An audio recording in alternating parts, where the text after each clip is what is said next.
16 December আমাদের মহান বিজয় দিবস। এই দিনেই তৎকালীন ঢাকার রেসকোর্স ময়দানে আত্মসমর্পণ করে পাকিস্তানি বাহিনী। কিন্তু বিজয়ের 53 বছর পরও একটা প্রশ্ন রয়েই যায়, সেই আত্মসমর্পণ অনুষ্ঠানে কেন উপস্থিত ছিলেন না মুক্তিযুদ্ধের সর্বাধিনায়ক জেনারেল এমএজি ওসমানী? কেনই বা লেফটেন্যান্ট জেনারেল নিয়াজির সাথে আত্মসমর্পণের দলিলে ভারতীয় বাহিনীর commander lieutenant general Jagjit Singh Aurora স্বাক্ষর করেন? তার মানে কি বিজয়ের প্রথম দিন থেকেই বাংলাদেশে আধিপত্য বিস্তারের পরিকল্পনা ছিল ভারতের? মোহাম্মদ আতাউল গনি ওসমানীর জন্ম 1918 সালের 1 সেপ্টেম্বর বর্তমান সিলেটে। 1940 সালের 5 অক্টোবর তিনি ব্রিটিশ ভারতীয় সেনাবাহিনীতে সেকেন্ড লেফটেন্যান্ট হিসেবে কমিশন লাভ করেন। ভারত পাকিস্তান বিভাজনের সময় তিনি পাকিস্তান সেনাবাহিনীতে চলে আসেন এবং কর্নেল পদে থাকাকালীন 1967 সালের 16 ফেব্রুয়ারি অবসর গ্রহণ করেন। কিন্তু 1971 সালের 25 মার্চ গণহত্যার পর প্রবাসী সরকার গঠন করা হলে কর্নেল ওসমানীকে আবারও সেনাবাহিনীতে ফিরিয়ে আনা হয় এবং তাকে মুক্তিযুদ্ধের সর্বাধিনায়ক করা হয়। পরবর্তীতে স্বাধীনতার পর তাকে জেনারেল পদে পদোন্নতি দেওয়া হয়। মুক্তিযুদ্ধে অংশগ্রহণকারী অনেক সেনা অফিসারের মতে জেনারেল ওসমানী ছিলেন একজন বিচক্ষণ সেনা কর্মকর্তা। তিনি অনেক রাজনৈতিক বিষয়ও খুব বিচক্ষণতার সাথে বুঝতে পারতেন। মেজর ডালিমের আমি মেজর ডালিম বলছি বইতে উঠে আসে কিভাবে মুক্তিযুদ্ধের সময় থেকেই ভারতীয় সরকার ও গোয়েন্দা সংস্থা রয়ের হস্তক্ষেপ ছিল দেশের রাজনীতিতে।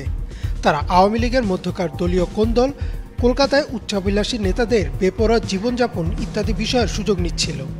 জেনারেল ওসমানী এই সব কিছুই জানতেন।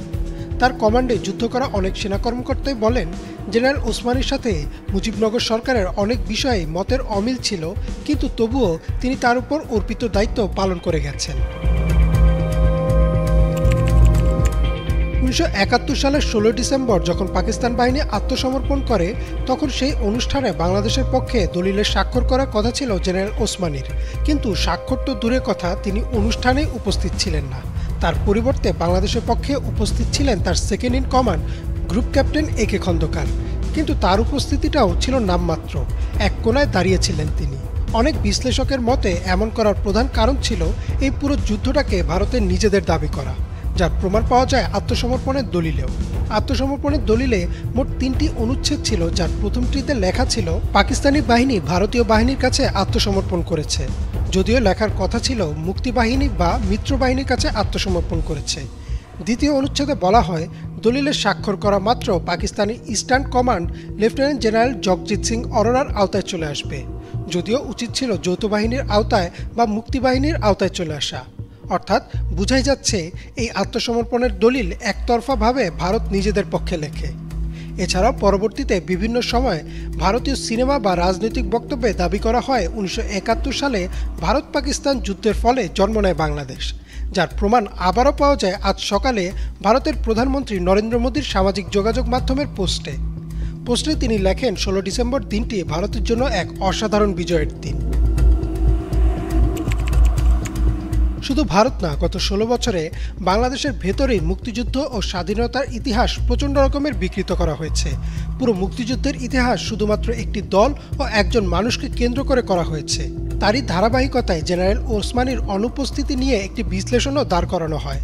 তাতে বলা হয়, যেহেতু পাকিস্তান বাহিনীর পক্ষে তাদের সেনাপ্রধান জেনারেল ইয়াহিয়া খান এবং ভারতীয় বাহিনীর পক্ষে তাদের সেনাপ্রধান ফিল্ড মার্শাল শ্যাম মানিক সহ উপস্থিত ছিলেন না, তাই প্রোটোকল অনুযায়ী জেনারেল ওসমানীও উপস্থিত ছিলেন না। কিন্তু আসলেও কি তাই? এছাড়াও বিভিন্ন সময় আওয়ামী লীগ নেতারা জেনারেল ওসমানী সম্পর্কে অসম্মানমূলক বক্তব্যও দেন। এখানে দেখেন জেনারেল ওসমানী আসলো কখন? মুক্তিযুদ্ধের পরে, এবং যখন সারেন্ডার করলো উচিত ছিল ওসমানী সাহেব এসে এখানে সারেন্ডারে উপস্থিত থাকা, কিন্তু উনি আসলো পরে। কোনোদিন যুদ্ধক্ষেত্রে যায়নি, একটা গুলি করা নাই। আর আমাদের মতো আমরা সাহস করে যে ভিতরে ঢুকছি তাও করে নাই, কিন্তু তারা বীরুত্তম হয়ে গেছে, সবাই বীরবিক্রম হয়ে গেছে সবাই। এই জেনারেল ওসমানী করছে এটা।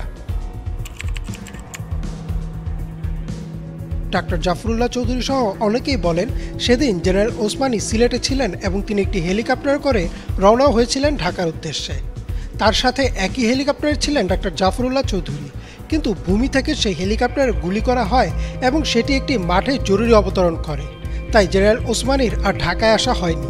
যুদ্ধ পরিস্থিতির মধ্যে হেলিকপ্টারে গুলি লাগাটা কোনো অস্বাভাবিক বিষয় না, কিন্তু বিজয়ের 2 দিন আগে অর্থাৎ 14 ডিসেম্বর সিলেট শত্রুমুক্ত হয়।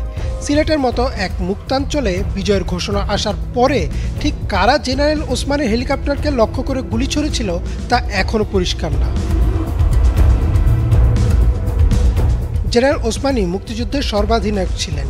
তিনি সারা জীবন কাজ করে গেছেন দেশের মানুষের কল্যাণে।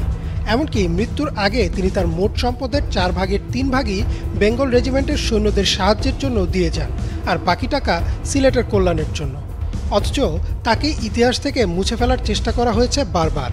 জেনারেল ওসমানী হয়তো ভারতের আধিপত্য বিস্তার ও মুক্তিযুদ্ধকে নিজেদের দাবি করার পরিকল্পনা সম্পর্কে আগে থেকেই জানতেন, আর সেজন্যই তাকে মহান বিজয়ের মুহূর্তের সাক্ষী করা হয়নি। হয়তো অদূর ভবিষ্যতে বেরিয়ে আসবে আসল ইতিহাস। ইমরান মাহমুদ, বাংলা ভিশন।